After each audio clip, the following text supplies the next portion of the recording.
Pour nous soutenir, veuillez vous abonner à notre chaîne, et ce, tout à fait gratuitement. Les hautes fenêtres gothiques de l'église projetaient de longues ombres colorées sur le sol de pierre. Il faisait frais ici, même en cet après-midi de juin, une fraîcheur qui pénétrait profondément dans les os, mais qui promettait en même temps un sentiment de sécurité. J'ai respiré profondément, l'odeur du vieux bois, de l'encens et de quelque chose d'indéfinissable que seules les églises dégagent. J'étais nerveux, incroyablement nerveux. C'était ma première apparition dans la chorale de l'église, et je me sentais déplacé, un corps étrange dans cet ensemble de braves paroissiens. J'avais 16 ans, un garçon rêveur avec une préférence pour la poésie et la musique classique. Et c'était aussi la musique qui m'avait poussé ici. L'aspiration à l'harmonie, au sentiment de faire partie de quelque chose de plus grand.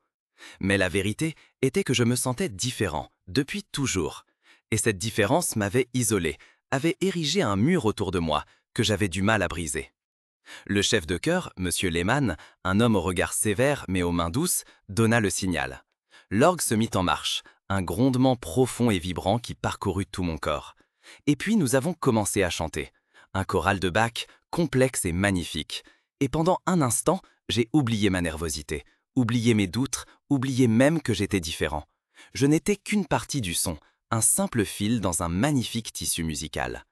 À côté de moi se tenait lui, David, 2 ans de plus que moi, grand, mince, avec des boucles sombres qui lui tombaient sur le visage. Il avait une voix de baryton chaude et profonde qui se mélangeait parfaitement à ma voix de ténor.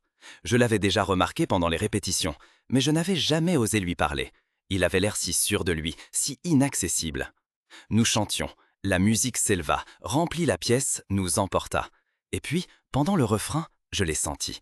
Un léger contact. Sa main était sur la mienne. Juste un instant, à peine perceptible, mais pourtant si clair, si bouleversant. Je me suis figé, mon cœur s'est emballé, je n'osais pas le regarder. Je fixais les notes, essayant de me concentrer, mais je n'y parvenais pas. Le son de la musique s'est estompé, les lattres dansaient devant mes yeux. Tout ce que je sentais, c'était sa main sur la mienne. Chaude, douce, mais pourtant déterminée. La musique s'est terminée. Lehmann hocha la tête, satisfait. « Bien joué, mesdames et messieurs, dit-il. Nous sommes sur la bonne voie. » Les répétitions de la chorale se dispersèrent. Je rangeais mes partitions, toujours comme anesthésié. Je voulais partir, fuir, simplement disparaître. Mais il était là, David. « Bonjour, dit-il, sa voix douce, presque timide. « Bonjour, articulai-je, ma voix tremblait. « Tu as bien chanté, dit-il. « Merci, dis-je, toi aussi. » Un silence gênant s'ensuivit.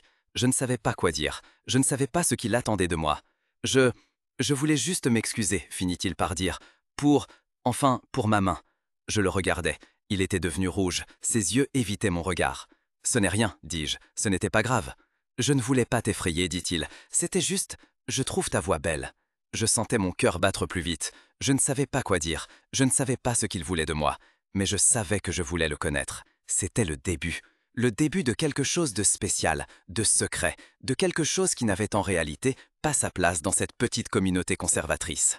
Nous nous rencontrions en secret, après les répétitions de la chorale, dans le parc, au bord du lac. Nous parlions de tout, de musique, de livres, de nos rêves, de nos peurs. Et lentement, très lentement, nous nous sommes ouverts l'un à l'autre. Nous avons dévoilé nos secrets les plus intimes. J'ai appris que David se sentait aussi différent que moi, qu'il luttait aussi contre son homosexualité, qu'il avait peur du rejet, du jugement. Nous étions tous les deux à la recherche d'acceptation, d'amour, d'un endroit où nous pouvions être nous-mêmes. Notre relation s'est développée lentement, prudemment. Nous nous tenions la main, nous nous embrassions en secret, nous partagions notre tendresse en cachette. C'était une période excitante, mais aussi effrayante. Nous savions que notre amour n'était pas bien vu, qu'il se heurterait à l'incompréhension et au rejet. Dans les années 50 du XXe siècle, en République fédérale d'Allemagne, l'homosexualité était encore un sujet tabou, pénalisé par le paragraphe 175 du Code pénal. Ce paragraphe criminalisait les actes sexuels entre hommes et créait un climat de peur et de persécution.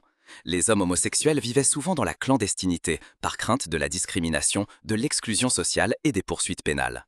Il y avait peu de discussions ouvertes sur l'homosexualité et peu de soutien pour les personnes concernées. Le mouvement d'émancipation des homosexuels n'a commencé que dans les décennies suivantes, pour lutter pour l'égalité des droits et l'acceptation. Nous vivions à une époque de silence, une époque de déni. Mais notre amour était fort, plus fort que la peur, plus fort que les préjugés.